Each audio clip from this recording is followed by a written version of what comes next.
So I suppose this is a little bit more of what should be on the car page rather than the old camper. But yeah, dug this out the other day. She sat on the trailer for 6 months since October.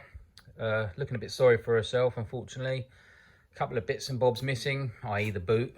That's gone. I got it, it's sat in the camper, funny enough. So I've got to put that all back on because I took the mould in carbon fibre. I've done that, but then ran out of carbon fibre. So I never got a chance to finish it. So guess what? The old metal one's got to go back on. The bumper's missing off the front of her. So I've got to get the metal one back again and have it repainted because the carbon skinning absolutely peeled the paint off of it somehow. Just doing little bits and bobs that I can get done before the nostalgias. The inhibitor fell to bits, so just resoldered that back up, which I can't believe I didn't solder it. I missed a solderer. But yeah, never done it, so I've just finished all that off, so that's all under there, as you can probably see. Then there is this, which is not my brightest moment ever. It was done like this literally for a reason. The reason I've done that is because we were still sort of developing engine-wise, ECU-wise, and moving wires around and this and that. But now we know it all works, it is high time I tidied it up. So that's kind of the plan. Not 100% sure if I can get that done in the timescale before nostalgias, but I'll give it a crack, see what I can get done. This is the stock engine, completely bone stock. Only thing that's different on this is I banged my header on, my turbo on and downpipe, my inlet manifold and injectors, and my coils, of course. But the actual long block has never, ever been opened. It's absolutely standard. It runs and gives me an opportunity to play around with a tune because I am by no means a tuner. So at least I can play around with it. And if I do any damage, then that's cool. Still need to put the other one back together again, which is lurking under there. And there's all the rods and pistons, all 6 of them for any of you lot trying to count 8. So yep, there's 6 of them there. Yeah, that's kind of where I'm at. So I'll crack on tonight and see how I get on. So I thought I'd show you guys this. Just pulled this out of number 1. Look at the oil around it. Certainly not ideal by any means. These are not standard plugs, by the way, as you can see by the depth of them poking out. Man alive, they are oily. I am starting to think that after the October event of Flame and Thunder, I think there was some damage done to the engine because she's a little on the smoky side. I mean, it doesn't sound too bad running, but it definitely ain't right. I'm going to pull the rest of them and see how I get on.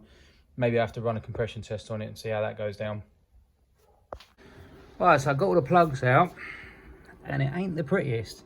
I do remember when I put this in, I didn't clean anything. I literally got it off my very good friend Jason, and it's been a great engine to me. I can't knock it, but maybe I should have cleaned it up a little bit. Bit of an animal. But I was in a rush. It's not my fault. I was in a rush. And it is just a temp engine. The only thing I want this for really is the block, because when I plan to build a new one at the end of this year, hopefully I'll be able to get this one freshly bored. Because unfortunately, the so-called good engine, which is there, is 70 over, I think, or 75 over, which is quite a lot in 2J world. So I want to start from scratch, go a 65mm bore on it, sorry, and we'll go from there. So yeah, interesting thing, undone them all. These two were real tight. This one was hanging out. No wonder there's oil everywhere.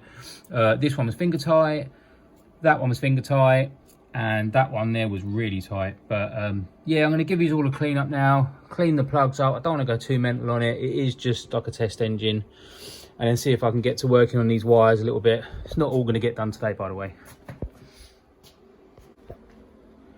Well, here's where we are with the plugs. That was the one that was hanging out.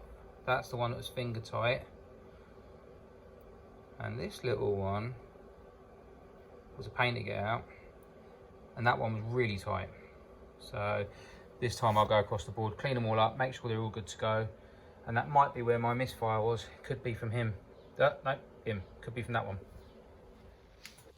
So I've just been messing around, tidying stuff up, kind of forgot what I had in here really.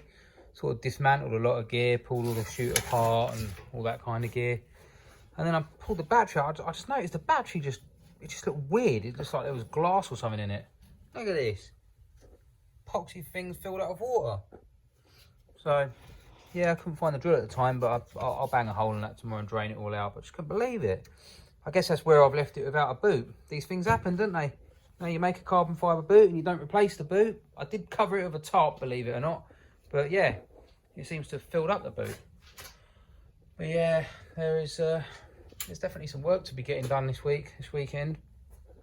So yeah, I'll drag the bike out, just make a little bit more space. And then, yeah, I'm going to have to tackle this somehow. Not quite sure where I'm going to start, but I don't really want to be pulling connectors off. That's what the problem is. So I'm glad I managed to finish up the inhibitor area around there. But this all needs to be P-clipped up and shortened and just made nice again. It's no good like that. I think that's me done for tonight, though.